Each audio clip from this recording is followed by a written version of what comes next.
Hello, this is Phil Fourwave. Today's review is gonna be about a somewhat unusual release, as the CD, which I'm gonna talk about, is only buyable via direct contact with the artist or at their shows. Meaning from a reviewer's standpoint, it's bizarre, since I already know that most of the viewers don't know of this release yet, nor have they the immediate chance to listen to this release through digital means. However, the artist of Graneg Sandpapier has a whole slew of releases online and recently released a tape via Silk and Heart Records. The album is called Das Weitgereiste Weißbrot, self-released by the artist's own label Eremitenteam in 2024, and comes in a cardboard tray with a beautifully designed print. Might be even painted though. However, it looks really appealing, and I like how it mixes with the info stamp and handwritten information shown on the cardboard sleeve.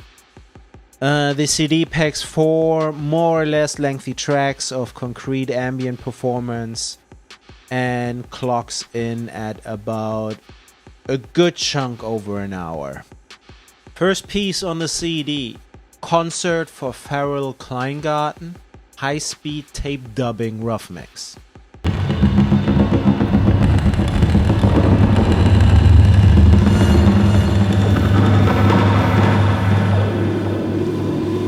As the name suggests, this seems to be the high-speed 4-track mix of another track on this release dubbed on a regular tape deck, which gives a certain high-pitched, incomplete kind of feel, in that the sped-up sounds create artifacts through magnetic information being read in, well, high speed.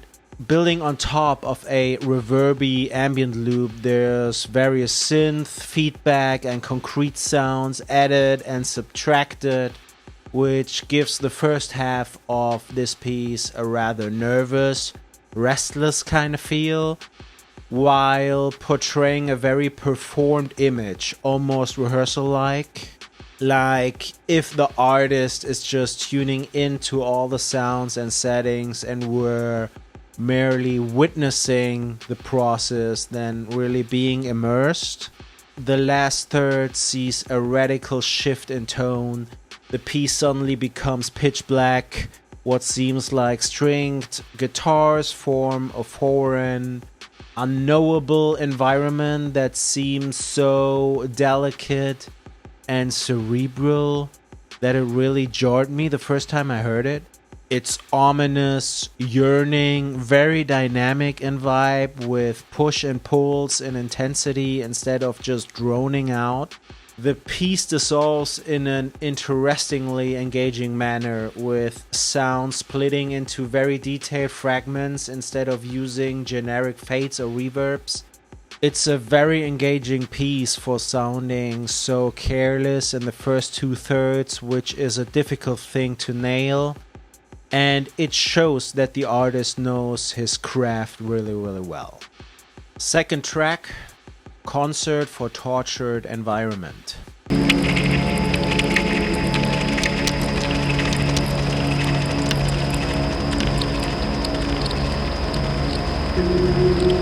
The second track picks up on the stringed ambient loops, creating a wide, dark and urban atmosphere that forms the bed of this piece. Concrete textures that sound a little like mouth sounds bring in a percussive element that transport a feeling of discomfort. There's some synth leads brought to the mix that add a little to the overall darkness, but don't really come off as fundamental to the overall vibe. There's some high registered mixer feedback performance that I don't really care about, I gotta admit, as it doesn't really inform the overall vibe much. But given that this piece seems to be rooted in a performance rather than a meticulous recording arrangement, it makes it easier to just accept its presence.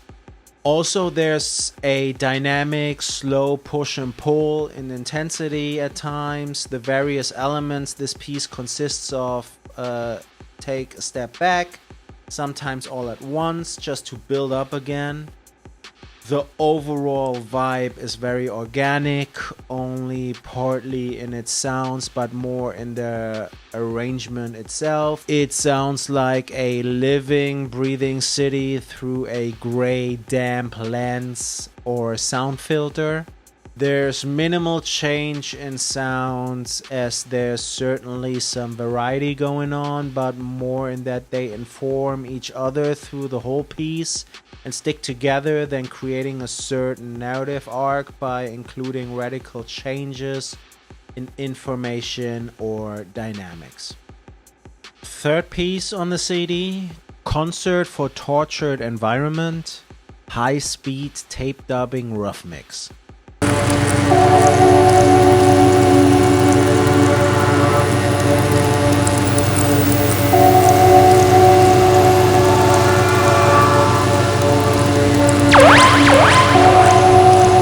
Again, we have a remix, only this time of a track that showed up in the playlist already. The piece again has a certain brittle quality to it, like the first one does, but the previously mentioned sounds and elements that ran by so seamlessly in their original form now suddenly get a life of their own. Basically like a spotlight is being put onto them to shine. Gone is the urban element somehow. The scene this portrays is more punctuated and specific than sprawling.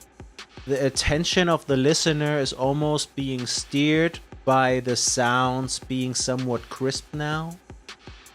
Some are being reminiscent of church bells even, some of nature and wildlife and insects.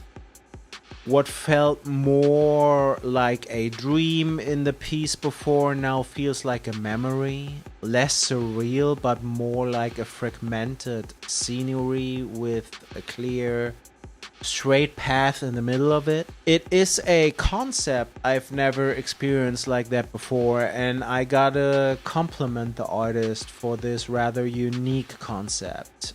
I find it very innovative in the approach of playing with a certain style of tracklist, and yeah, I'm finding myself well entertained with this approach. Fourth piece, Concert for Feral Kleingarten.